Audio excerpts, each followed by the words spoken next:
new evidence has emerged showing that the FBI decided to use unreliable, compromised information in its investigation into possible Russian collusion.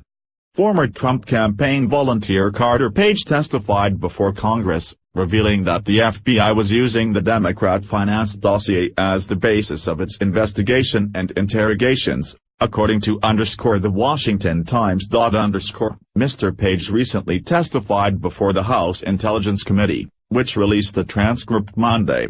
U.S. Representative Trey Gowdy, RSC, was particularly interested in how the FBI conducted its probe of the Trump-Russia collusion narrative. "So what were the questions the FBI had for you?" asked Rep. Gowdy.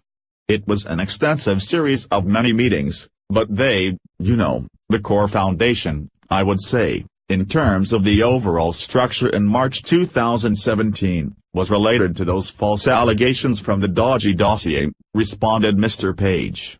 He went on to say that the allegations in the dossier along with the associated investigations have ruined his energy firm. With no business income, he said he is now living off of his investments and constantly having to worry about death threats.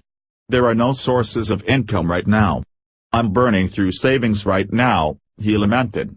Having worked and lived in Moscow in the early 2000s as a Merrill Lynch banker, Carter Page was one of the primary targets in the dossier, besides Mr. Trump himself.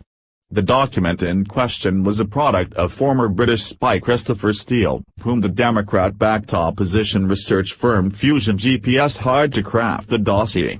Considering Steele's connections within the intelligence community, including a respected history with various U.S. agencies, the firm felt that Steele would be ideally suited to this line of work.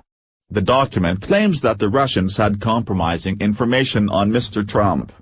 However, recent findings showed that Fusion GPS was paid by both the Clinton campaign as well as the DNC. Mark Elias, a Clinton campaign lawyer, commissioned Fusion GPS through his own law firm to conduct the research, receiving $5.6 million and $3.6 million in legal compensation from the Clinton campaign and the DNC respectively, as reported by _Fox News. The British spy accused Mr. Page of several felonies, including meeting with Russian officials, promising to end U.S. sanctions against Russia in exchange for a brokerage commission. He also claimed that Page worked with Paul Manafort to hack computers belonging to the Democrat Party.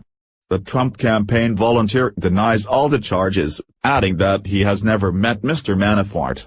When asked if all the FBI questions were related to the dossier, Mr. Page responded, "Not all of them, but I would say that that was a central foundation, and again, it would sort of branch out from there. Every word in that about me is completely false. The core allegations of that document were certainly all false," Mr. Page said. Page has filed libel lawsuits against _Yahoo News and Huffington Post for repeating Mr. Steele's allegations. "Any pain I've been through in this committee is minuscule compared to the dodgy dossier-inflicted destruction of my life," he said.